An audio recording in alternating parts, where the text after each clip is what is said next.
The galaxy has been torn asunder by hatred, war, and greed. Factions deep in conflict, civilizations warring for resources. They've built walls, not bridges, and the stars weep for the unity they once shared. But amidst this chaos, a light emerges. It's a light like no other. His name? Commander Jesus. And his mission? To reignite hope and unify a fractured galaxy. This is the story of how Commander Jesus became the unity catalyst.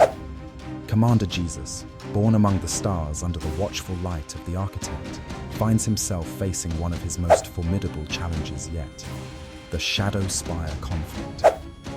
Two neighboring star systems, the Ember Ring and the Uranus Crest, descend deeper into hostility.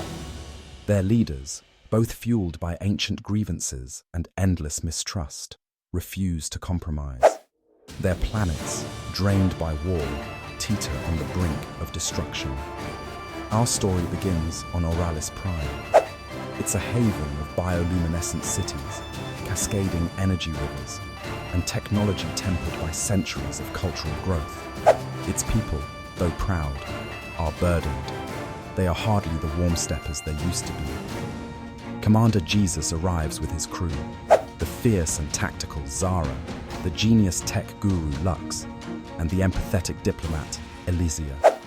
Together, they prepare for what will not just be a negotiation, but an interstellar test of faith and patience.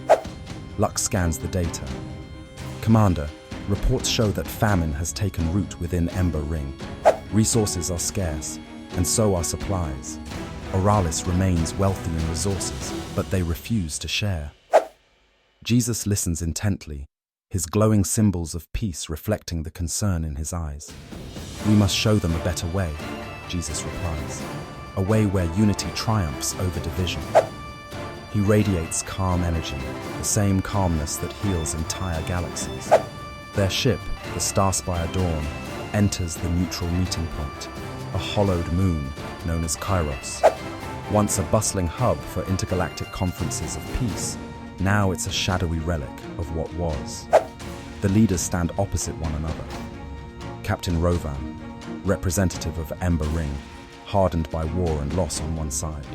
Chancellor Althea, leader of Uranus Prime, dignified but hardened by her refusal to risk vulnerability on the other.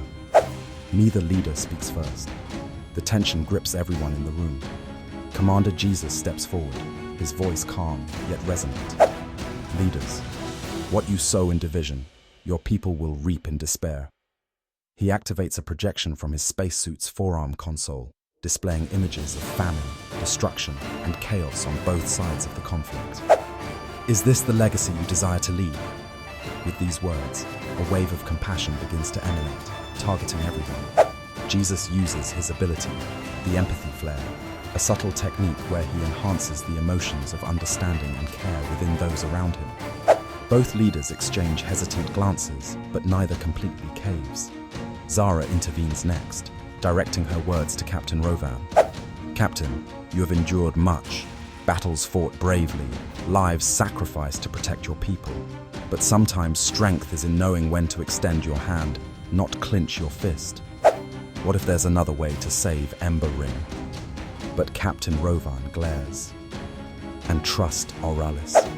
After centuries of betrayal, his voice sharp with edges that no empathy flare can soften just yet. Elysia steps in gracefully, her alien features glowing softly.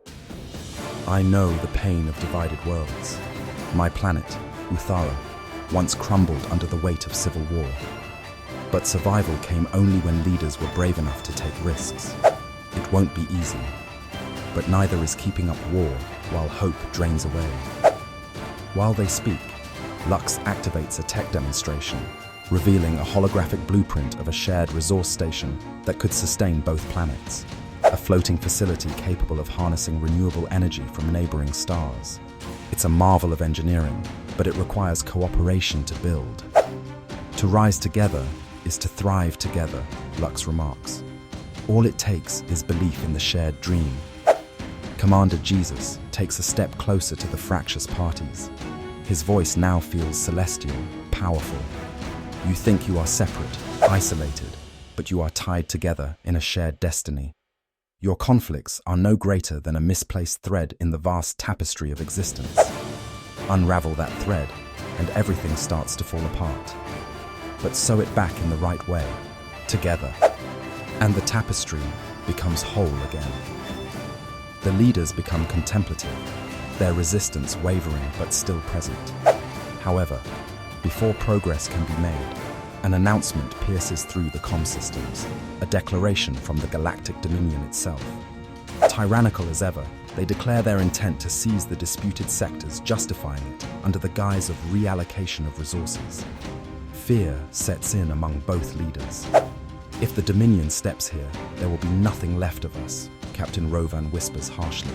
Chancellor Althea folds her arms tightly. We've traded one enemy for another, and now we face annihilation. Commander Jesus only grows more resolved. It is precisely in moments like these, when fear tempts us toward despair, that we must resist. The Dominion feeds on your division. Together, you can stand against it and protect what is yours. What follows is a breathtaking display of leadership. Jesus asks both leaders if they are willing to witness the potential of unity in action. Reluctantly, they agree. What comes next can only be described as miraculous.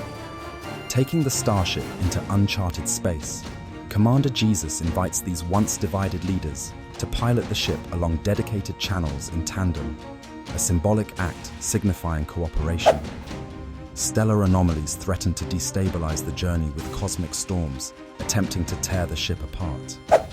Every time the leaders hesitate, the storms grow, threatening to destroy everything. But guided by Jesus' steady hand and calm encouragement, they navigate through. By the time they emerge on the other side of the trial, the two sides find renewed faith in themselves and each other. The cosmic storm has subsided, and a new nebula forms in their wake, sparkled with the brilliant hues of unity. The universe itself responds to alignment of the soul, Jesus exclaims. Your trust here today has altered the fabric of reality itself. Upon their return, construction begins on the shared cosmic resource station. Oralis and Ember Ring unite, forging not just peace, but an alliance that becomes the heart of resistance against larger threats like the Dominion. And thus, the Unity Catalyst is born. Commander Jesus reminds them, and all watching throughout the galaxy, true power lies not in how fiercely you fight, but how boldly you love, and how strongly you dare to hope. As the Starspire Dawn departs, Oralis Prime and Ember Ring shine bright together, a beacon that inspires other warring factions across the galaxy to consider, even if cautiously at first, pathways toward unity. As always, it isn't the end of the journey for Jesus and his crew, but merely the beginning.